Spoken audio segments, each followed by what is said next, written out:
سخت oldu. اونی که پول داره دست پول بود. نه اونی که پیرزن میلیاردر بد اخلاقه. پیرزن پول داره بد اخلاق. 100% پول داره. آره دیگه شو بریم. بودن که جایی خواست کن. سخته ولی خوب. پسر جوان. پیرزن پول داره. من اولویتم قیافه. همین که بتونه غذامون رو تهیه کنه، یه لباس ساده هم واسمون بخره، همین کار. پول مهم نیست، محبت باشه، صمیمیت باشه، چه ربطی پول داره؟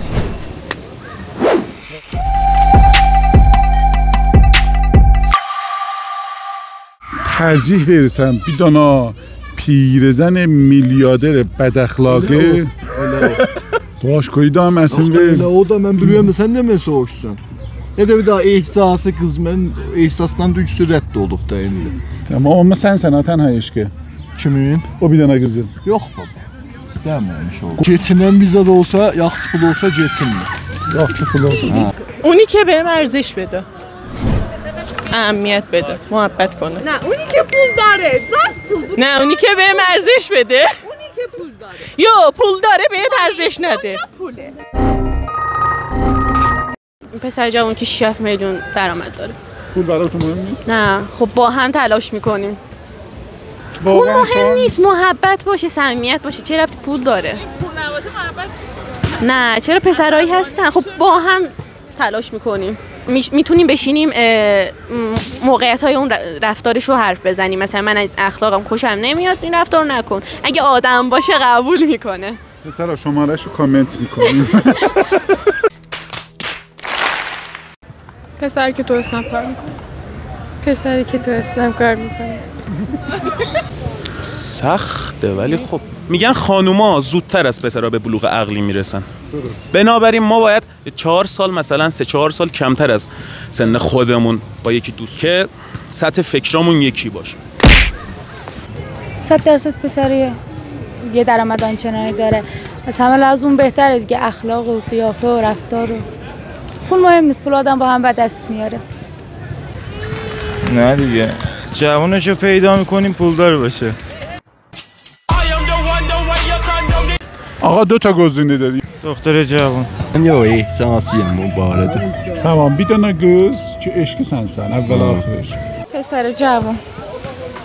مطمئنی؟ آره مطمئنه. 100% پسر جوان، چون اون توده سنی که بینمون هستش با پیرمرده یکم زیاده و خب با پسر جوان بهتر میتونیم زندگی کنیم تا پیرمرد. این که بتونه غذامون رو تهیه کنه، یه لباس ساده هم واسمون بخره، همین کافیه. فقط تو زندگی عشق باشه. یا واقعا از نه از ته دل. آقا این شماره‌شون رو کامنت میکنه. خوشگل یا زشته؟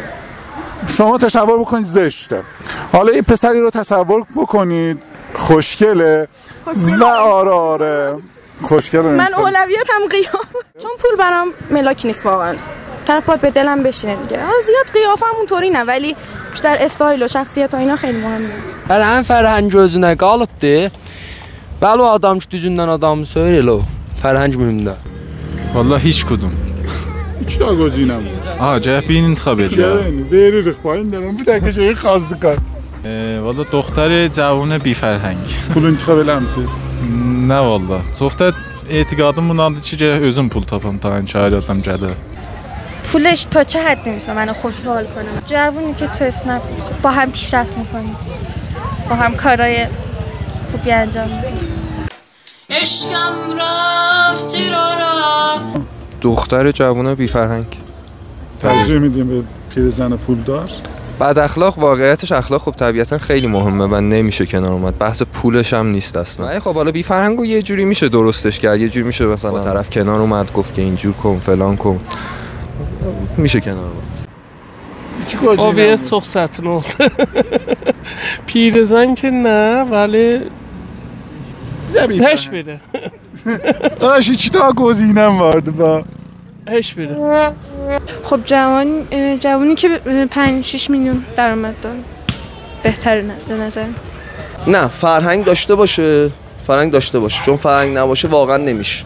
شخصیت داشته باشه، بی پول باشه مهم نیست. نه مهم نیست، مهم اون شخصیت و فرهنگ طرفه. حالا بی پول هم باشه اون میشه با هم دیگه کارمون انجام بدیم، میشه با هم دیگه پیشرفت کنیم، ولی نه، اون شخصی که متناسب به سنش هم با من باشه اون به خیلی بهتره. پیرزن پولدار. پیرزن پولدار. پولدار خیلی رتبه‌ای فرهنگی به نظر من. آره دیگه شوگر مامی. هیچ کدومو دوست ندارم. 100% پول داره. دوستش دارم یه چیزی، ولی اون که دوستش ندارم مهم نیست، پول داره. فعلا خدا حافظ.